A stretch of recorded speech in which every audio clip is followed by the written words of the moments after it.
Elizabeth Day, How to Fail, Everything I've Ever Learned from Things Going Wrong.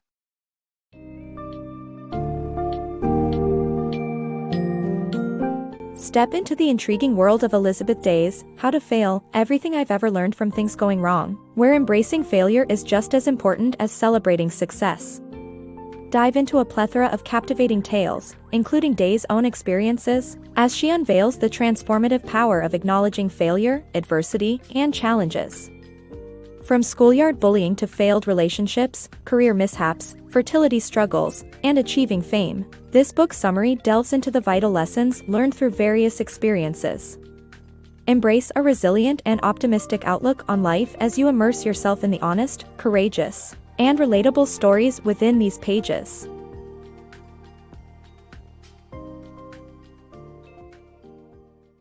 Overcoming painful school experiences. The book delves into the painful experiences of those who were alienated or bullied at school. It highlights the story of Elizabeth Day, an English girl growing up during the 80s in Northern Ireland where her accent made her unpopular. Day's desperate desire to fit in caused her to develop the skill of observing human behavior, an ability that she leveraged in her career as a successful journalist and novelist.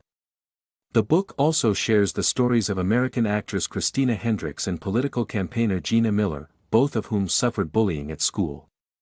Their experiences led them to develop resilience and determination, which in turn helped shape their future careers. The book reminds its readers that even the painful experiences of school can teach valuable life lessons and should be seen as opportunities for growth. Embracing failure in your 20s. Failed tests, rejection, and career struggles can teach us valuable lessons in our 20s, leading to greater self-awareness and personal growth. Journalist Elizabeth Day shares her personal experiences and those of podcast guests, who learned that failure is an essential part of the journey towards adulthood. In her book, journalist Elizabeth Day encourages us to rethink our approach to failure, particularly in our 20s, a decade of transition from adolescence to adulthood. Day shares her personal experiences with failing her driving test twice and feeling like a failure in her early 20s as a journalist, as well as stories from her podcast guests who similarly learned valuable lessons from failing. Day starts by sharing how failing her driving test brought about a profound realization. Despite the initial disappointment, Day realized that failing the driving test was a blessing in disguise. By seeing how arbitrary test scores are, she understood that success and failure are often a matter of perspective. She shares the experiences of other guests on her podcast, such as best-selling author Dolly Alderton, who learned to let go of a sense of entitlement after being rejected from a university, leading to personal growth. The 20s are a decade of life where it is acceptable to try out different things and make mistakes. Day explains how she learned to cope with feeling like a failure in her journalism career and that it sometimes takes longer to achieve one's goals. Author David Nichols suggests that the 20s are often full of failures, and the key is to keep trying different things until something clicks. The key takeaway is that failure is an essential part of personal growth and that it is okay to fail in your 20s. Personal setbacks can teach us a lot about ourselves and push us to reflect and grow, leading to greater self-awareness and eventual success. Finding self-worth through failed relationships. Day's story reveals how her failed relationships and divorce led her to a journey of self-discovery. She realized that she was treating her partners better than herself by doing all the household chores despite having a full-time job. After her divorce, she went on a 3-month trip to LA, where she found gratitude for all of her failed relationships. Day learned that failed dates are important for finding out what you want and that it's crucial to stay positive about yourself amid a painful heartbreak. Her story highlights the significance of finding self-worth through failed relationships instead of completing oneself through others. The illusion of beauty. A commissioned job to spend a week living like Gwyneth Paltrow for the Sunday Times made Day realize that a normal person cannot achieve the impossible image of flawless beauty that female celebrities promote. The week involved eating at vegan cafes, getting wrapped in a metallic bag, a vagina steam, and a 2-hour exercise class. Day discovered that only the wealthiest 1% could maintain such a lifestyle that hardly leaves time for anything else. The value of friendships. Friendships are valuable for personal growth, creativity, and support. Author Anna David shares her personal experiences, including the importance of group dynamics and learning from past mistakes. Like Phoebe Waller-Bridge, the author believes that real love can be found in friendships. While friendship endings can be difficult, they shouldn't be taken personally as they are part of life's phases. Coping with infertility, a woman's perspective.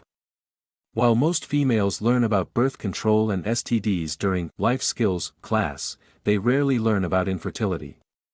This summarized learning experience is brought close to life through one woman's ordeal. After multiple attempts to have a child through in vitro fertilization, IVF, Day faces the harsh reality that she might not conceive. Her chance of carrying a baby is even lower due to a bicornuate womb, which raises the likelihood of miscarriage. The emotional and physical pain associated with IVF never dims Day's desire for a child. Still, as Day reflects on the intricate and debilitating process, she laments that most IVF professionals she encountered were males, and those who understood her struggles were women. Through her pain, Day learns to accept her reality, acknowledging that fulfilling lifestyles and peace are achievable without children. Women and the power of anger. For too long, women who display anger were treated as defective and irrational. However, this mindset has been gradually changing, particularly with the Me Too movement. Women are now empowered to use their anger creatively and constructively. As anger is a potent force, men have long tapped into it without much fear of being perceived as unstable. Yet, when women show anger, it is often stigmatized as a loss of control. However, times are changing, and there is a growing recognition of the power of women's anger. With this shift, we can achieve a balance between empathy and anger, unleashing the transformative power of anger for good. Fame and fortune, is it worth it? The idea that wealth and fame bring happiness is not necessarily true. Interviews with well-known individuals such as Nicole Kidman, Robert Pattinson, and Simon Pegg reveal that stardom often comes with threats to personal well-being.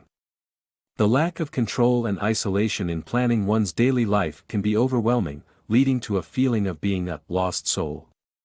But when these individuals shifted their focus onto more personal things in life, they were able to appreciate and enjoy material benefits that came with fame.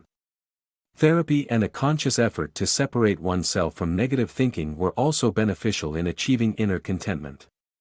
Ultimately, success or failure is dependent on one's reaction to an experience.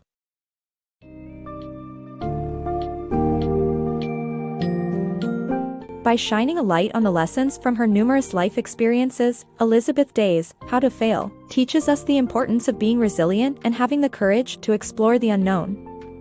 From her unique perspective, Day reminds us that our failures are effective stepping stones towards our greater goals and self-discovery. The candid narratives empower us to accept challenges, face life's twists and turns head-on, and stay open to the ebb and flow of human experiences. The lessons examined throughout the book summon us to redefine success, place value on what truly matters in life, and above all, maintain a spirit of growth and optimism.